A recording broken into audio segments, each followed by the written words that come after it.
Magandang oras mga kababayan, mga ka-Golden Boy. Meron nga bang karapatan ng China na pumalag at magreklamo at pahintuin ang programa ni Donald Trump na paggawaan ng Star Wars Defense o itong sinasabing Golden Dome na magprotekta sa United States of America against missile threats, ballistic missile threats ng Korea, China at Russia? Well, narito ang video atin panoorin courtesy ni Palki Sharma. This design for the Golden Dome will integrate with our existing defense capabilities and should be fully operational before the end of my term. So ito ang promise ni Donald Trump na matapos ang project na ito, ang Golden Dome, nakahalintulad sa tinatawag na Iron Dome ng Israel, pero mas matindi at mas malaki ang sakop nito sa pagprotekta. Ang Trump's Golden Dome ay parating na bago matapos ang termino ni Donald Trump.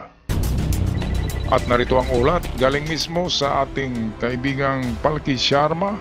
Atin panoorin Golden Dome ni Donald Trump. Once upon a time, wars were fought in the trenches. Today, wars happen miles above us. Skies have become the new front lines. Take the recent India-Pakistan conflict. There were drone attacks, missiles flying, and fighter jets engaged in combat. And it's not just about offense. Controlling the skies can decide the fate of nations. And that means air defense, systems that protect the skies above us. Ito ang tinatawag na Star Wars Defense System ni Ronald Reagan ay pinagpatuloy ni Donald Trump. Bakit nga ba gumawa ng programa na ganito si Donald Trump na napakalaki, napaka-ambisyoso at napakalaking budget? $175 billion daw ang budget ng proyekto na ito. Ngunit ang layunin lamang nito ay ang pagprotekta sa United States against ballistic missile attacks na threat galing sa China at Russia. At mismo sa Korea, sa North Korea, na nagsasabi kaya nilang atakihin ng Amerika nang galing mismo sa kanilang kalupaan sa gamit na mga hypersonic missiles. Itong mga hypersonic missiles ay mahirap kasi ito ma-intercept kasi mas mabilis nga eh. Mas mabilis pa ito sa mga interceptors na rocket.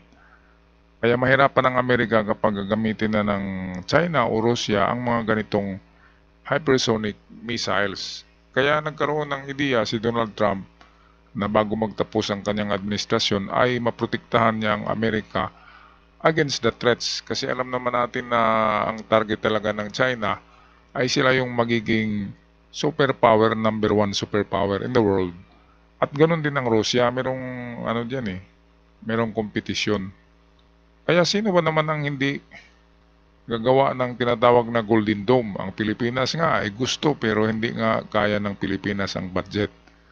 Kahit na yung tinatawag na Iron Dome ng Israel ay napakalaking budget niyan. Ilalo na ang Golden Dome ni Donald Trump, halos 5 times ang budget. Kasi ang laki-laki ng Amerika eh. Ikumpara natin sa Israel. Kaya mas malaki ang coverage nito ng dome na tinatawag. Mas malaki at mas malayo ang ma-intercept ng mga ng sistema ng mga rockets nito, ay mas malayo-layo ang distansya bago makarating ang parating ng mga ballistic missiles ng kalaban, ay ma-intercept na ito sa malayong distansya, mas malayo kaysa distansya ng Iron Dome. Kaya napakalaki ang gastos, ambisyoso ito na proyekto ni Donald Trump, pero pumalag ang China. Bakit nga ba pumalag ang China? Mamaya ay sasagutin natin yan. Patuloy muna tayo sa balita ni Palki Sharma. So Donald Trump is pitching an idea to protect American skies. He's promising a dome, the Golden Dome. Now, if you're picturing a shiny, gilded bubble over the Capitol, I hate to burst it. But this is not like a literal dome. This Golden Dome is like a missile shield in space. Think Star Wars, but with a MAGA hat. And what's the price tag? a whopping $175 billion. Ayan, grabe. Once fully constructed, the Golden Dome will be capable of intercepting missiles even if they are launched from other sides of the world and even if they are launched from space. And we will have the best system ever built. As you know, we helped Israel with theirs, and it was very successful, and now we have technology that's even far advanced from that.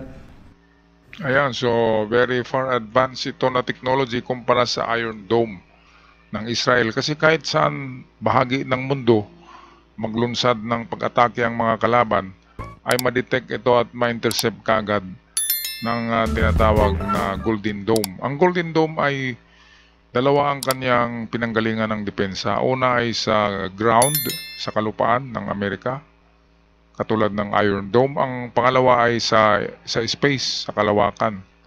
Maglagay doon ng mga satellites, mga laboratorio, malalaking satellites na mayroong capabilities ng laser. Laser ang gagamitin, kaya tinatawag na Star Wars. 3 years from now, sabi ni Donald Trump, 3 taon galing ngayon bago magtapos ang kanyang termino ay magagamit ng mga ito. Imagine, lasers ang gagamitin sa space. At kahit saan maglunsad ang kalaban ng missiles, ay tatargetin ito. Kaya natatakot ang China. Hindi naman ganun ang isip ng Amerika. Ang Amerika, hindi yan mag-uupensa, hindi yan aatake. Sabi nga ni Donald Trump, defense lang ito, pang depensa. Kailan ba natin narinig na ang Amerika ay unang umaatake? Hindi yan umaatake ng una. Yan ay mag-response lamang ang Amerika kapag mayroong threats. Alam natin yan. Kaya bakit matakot ang China? Natatakot ang China dahil nauunahan sila sa space race. Nauunahan sila sa paglagay ng mga satellite, war satellite na mayroong mga laser systems. Nauunahan sila, kaya natatakot sila. Yun ang dahilan kung bakit nagreklamo itong mukhang kabayo at mukhang tipaklong na babae, si Yao Ming o Naoming ba yan, ay nagreklamo. Yan ang yung Chinese spokesperson yan ng presidente ni Xi Jinping na mukhang food panda, mukhang kung fu panda, mukhang mongoloid, na kahit ang Amerika ay pinapalagan na alam naman nila na wala talaga silang kalaban-laban sa Amerika. Kahit saan lupalop ng kahit saang pag-uusapan na parte, ay hindi nila kaya ang Amerika talaga. Ekonomiya, pera, sa lahat, technology, hindi nila kaya ang Amerika. Bakit hindi nila kayang matanggap? Kahit nga sa Pilipinas, kapag meron tayong mga bagong biniling barko, ay papalag sila. Kapag meron tayong mga missile system, papalag ulit sila. Dahil natatakot nga sila na baka sila ay pwede nang labanan ng mga bansa. Pwede naman talaga. Inoon pa nga, minasakir sila ng Japan World War II. World War I, meron din. Minasakir pa rin sila ng Japan. Napatunayan na yan na kahit Japan ay kayang-kaya sila paluhurin. Kaya wag nilang isimulin ng Pilipinas. Sabi nga ng mga Pilipino, subukan nilang umatake, di ba? Pumunta sa Pilipinas. Ay meron talagang madisgrasya na mga tsikwa. Di ba mga kababayan? Ako ngayon, meron na akong nag-umpisa na akong ng pangdipinsa rin, di ba? Kasi alam natin na darating talaga ang panahon na yan. 2027 is a crucial year for itong tinatawag na World War III. Kaya maganda tayo niyan, mga kababayan. Maglagay ng budget para sa depensa sa ating pamilya, depensa sa sarili, at depensa sa ating nasasakupan. Alright, balik tayo dito sa video courtesy ni Palki Sharma. The idea itself is not new. Back in 1983, Ronald Reagan pitched something similar. He called it the Strategic Defense Initiative, which was quickly nicknamed Star Wars. It imagined space-based lasers. They would shoot down missiles in flight. Billions of dollars were spent on this. Models were built. But scientists were skeptical, and ultimately nothing usable came out of it. And now, all these years later, Donald Trump wants to revive it. We will truly be completing the job that President Reagan started 40 years ago, forever ending the missile threat to the American homeland, and the success rate is very close to 100%, which is incredible when you think of it. You're shooting bullets out of the air. So how does it work? Imagine this, a ring of defense, a layered shield wrapped around the Earth. It has three core components. First, space-based sensors, satellites circling the globe, scanning for missile launches in real time. That's the first part. Second, interceptor networks, missiles stationed on the ground and in orbit. They will be ready to meet incoming threats mid-air. Ayan, so diyan natatakot ang China kasi buong buong mundo nakapalibot ang satellite ng Amerika na tinatawag na mga war satellites na mayroong dalang hindi na missiles kasi mabigat yung missiles. Ang ilalagay sa mga satellites ay laser system. Yung gamit ay mga laser na. Kasi ngayon ay na-perfect na yan na-perfect na ang laser gun ng US. Kaya kahit man saan sa mundo magtago ang kalaban ng US or kahit saan mundo maglunsad sila ng pag-atake, ay ma-detect kaagad ito ng mga space satellites ng Amerika na mayroong mga laser beams. Hindi na missiles ang ilalagay dyan kasi Star Wars na yan. Hindi naman gumagamit ang Star Wars ng mga rockets, mga laser ang gamit Sa ground, dito sa ground ay conventional interceptors ang gamitin ng Amerika. Marami naman sila niyan, di ba? Marami silang interceptors. Pero yun ay mga missiles pa rin. Hindi kagaya ng sa Star Wars project na ang ginagamit ay mga laser beams. Kaya kapag natapos ng Amerika ang proyekto na ito, walang kaduda-duda, undisputed na, parang boxing, undisputed champion ang Amerika na number 1 in arm race, in space, and in the land, di ba? Sa kalupaan, sa kalawakan, sa karagatan, kahit saan man, Amerika ang number 1. Ang maganda diyan kasi ng proyekto na yan ay covered ang Pilipinas. Kapag inatake ang Pilipinas ay madali. Satellites lang ang gagamitin ng Amerika, isang pindot lang, laser beam kaagad, tatamaan kaagad ang mga barko ng China. Kaya natatakot ang China. Yung mukhang chinilas na babae, yung Maoming ba yun? O Mingming, ay nagsalita kaagad na itigil daw ni Donald Trump ang paggawa ng ganyang proyekto. Bakit ititigil ni Donald Trump? Threat sila Sila ay threat. Kahit nga sa Pilipinas at sa buong Asia, ang China ay threat. Threat siya sa stability ng region. Tapos sasabihin niya na ang Amerika ang threat dahil mayroong Iron Dome. Napakawalang hiya ng babaeng ito. Mukhang chinilas ang mukha. Kaya ito, patuloy muna tayo sa balita kurtesi ni Palki Sharma. Some can collide into warheads, others zap targets with lasers. And the third part is an AI command center, multiple centers. They will analyze threats, calculate responses, and launch counterattacks within seconds. That is the vision. Now, the US already has missile defense systems. So this will fuse what exists with what's next. Basically a global shield. It will detect, decide, and destroy before a threat even touches down. Ayan, so global talaga, no? Buong mundo covered nila. Kaya kung gustong atakihin ng Amerika ang lahat, ay pwede kapag natapos ito. $175 billion hindi kaya ng China ang budget na yan. Hindi rin kaya ng Russia ang budget na yan dahil ang Russia ngayon ay tagilid na.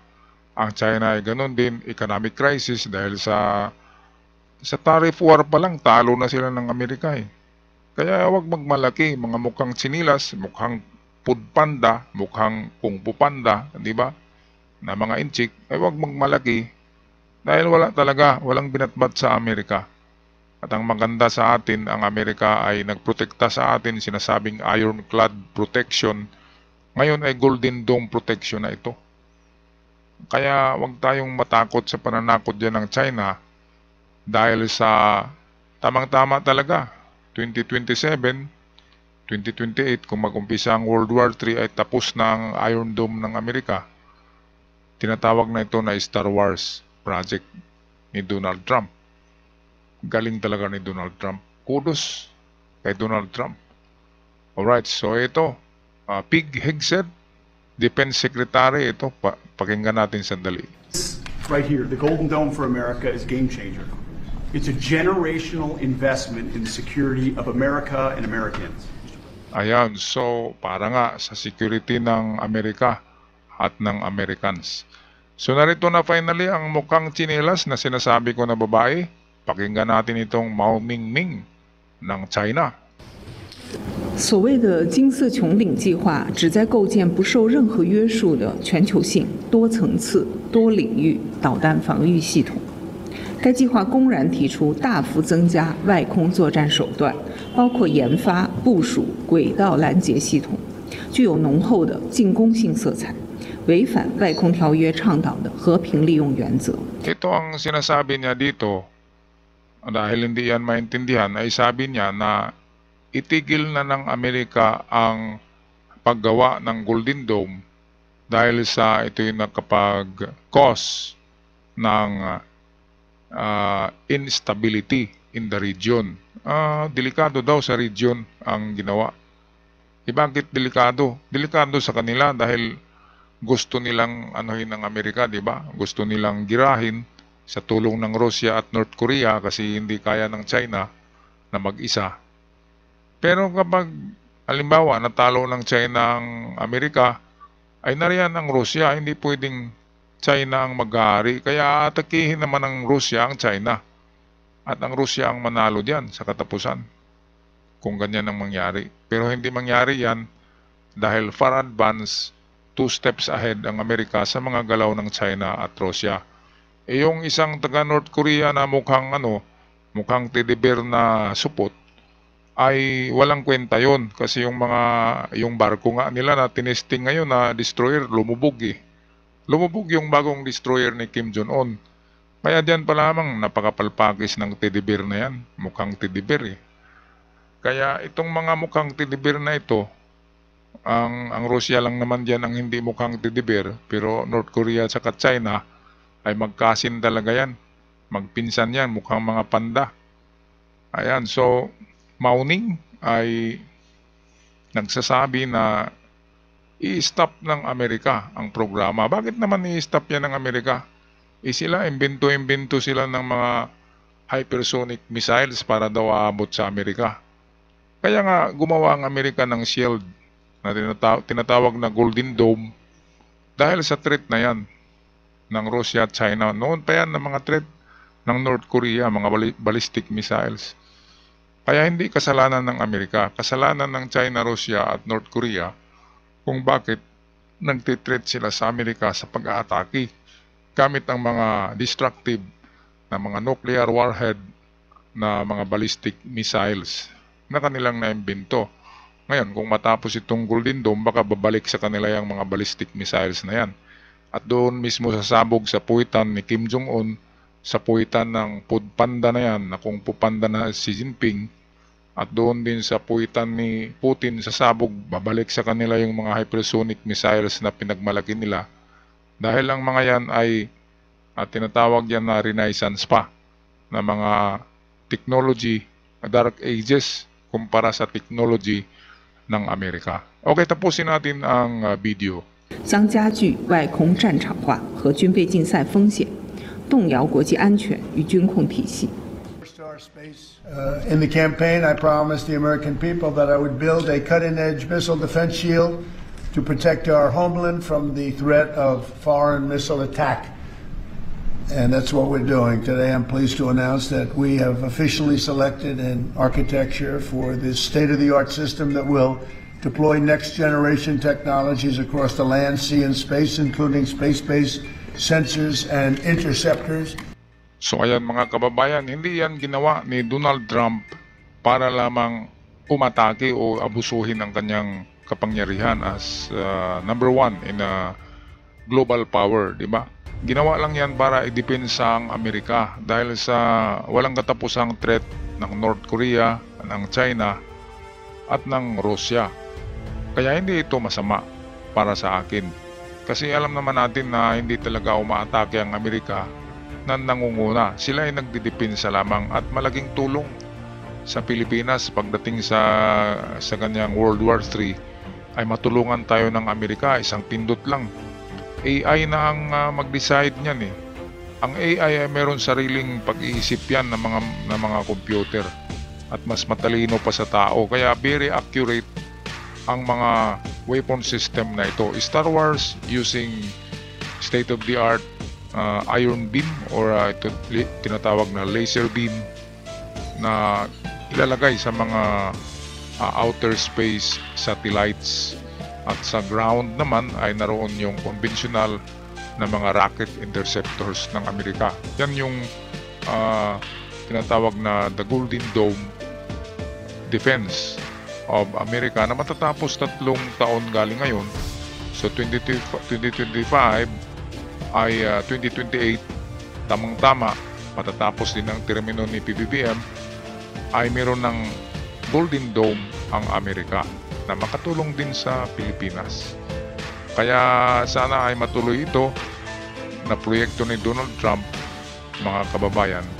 Alright, so ako'y magpaalam na. Maraming salamat sa ating mga taga-subaybay at huwag kalimutan mag-subscribe sa mga bago pa lamang para makatulong naman ng konti sa ating mga content creators na kagaya ko. Hanggang sa muli, paalam at ingat ang lahat.